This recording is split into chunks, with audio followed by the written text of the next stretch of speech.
Zero Below the Sun is an interesting take on the classic survival horror formula that uses classic PS1 era graphics for its visuals and textures, but offers up a third person behind the camera format or even over the shoulder perspective that would have been seen in the likes of Resident Evil 4 and other games like it. It sees you play as a security officer in an underground secret Arctic laboratory that witnesses a sudden lockdown within the facility itself as an outbreak has occurred. So it becomes your job to try and figure out what's going on and to try and save any survivors if possible. But you also must try to figure out a way to stop this outbreak from spreading, which is turning all of its inhabitants inside into grotesque, hideous abominations and monsters. Now you can buy the game over on Steam. There's also demos that you can find on the Steam page as well, along with another one on the itch.io page. I'll leave links below in the description. It's an interesting concept that will appeal to old school survival horror fans, although it doesn't have the same dark and rich atmosphere compared to games of that same type, as even though the textures do reflect classic games, the enemy characters themselves, while they are monsters, they don't look overly scary. If there's one of the few gripes that I have with the game is that the monsters themselves don't look overly scary. The controls can be another issue as well, because it can be a bit on the clunky side and does take a bit of refinement in order to get the best out of it. Even with the weapon choices, you'll find that you'll start off with a standard pistol, but you can unlock various upgrades which you will then need to take to a machine that's close to usually where you would have a storage box,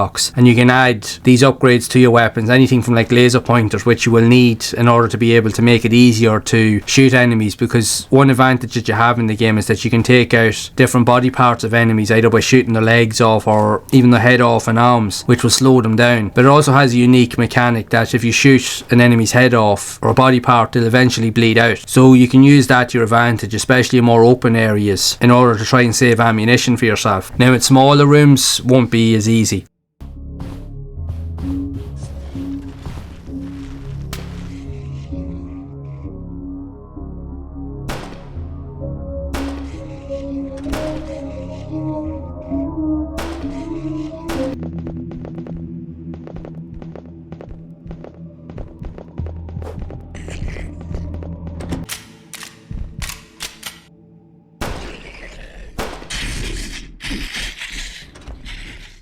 One of the major gripes though I found was, like was said, with the controls, but even with the combat itself, is because even when you are aiming and shooting, especially smaller enemies that are on the ground, you'll often find that even when you aim the laser pointer directly on an enemy, the bullets don't often hit. They're usually always a couple of millimeters above where they're supposed to be, so you kind of have to redirect and alter your aiming patterns in order to hit your mark, which can be a little bit tricky and even frustrating, but hopefully this will be updated in a later patch. The game does have, like I said, it does have some really good characteristics, and it does have a lot of potential. And what I have seen of it so far, and there have been a few other creators that have created videos on it, there is a lot of positivity around it, and a lot of them stating that it does have that really good potential aspect to it. So it will be interesting to see where it will go and if any improvements will be made. But if you do enjoy the classic survival horror style with a modern spin, this is definitely a game worth looking at, as it does have a fairly decent length story, anything from 2 to 4 hours, with a lot of backtracking and exploration and puzzle solving. You'll need to find keys to unlock doors. You'll have to upgrade your weapons to make your life a lot easier the further into the game that you progress. There's different strategies around different scenarios, especially with taking enemies out. You'll have to choose whether to run, dodge, or you'll end up having to just engage in combat and take them out altogether. Plus with the full game, you can also unlock different achievements as well. So you'll have different ways to play depending on the challenges that you'll need to complete to unlock the achievements. So that in itself does offer a lot more variety to the gameplay if that's something you're into also. Now you can download the demo on the Steam page, or you can access the full game. Now the full game would have access to a lot more patches and updates to hopefully fix a lot of those issues that I mentioned. But if you want to test the game out, if you're thinking of buying it, then just play the demo first and see what you think for yourself. But it is an interesting title, and I definitely think that it's one to try out at least. And yet this is just another one of those interesting games that is coming out in recent times that reflect classic survival horror elements, as there are a ton of them out there with even more to discover, which this next video will provide. So you might want to check it out.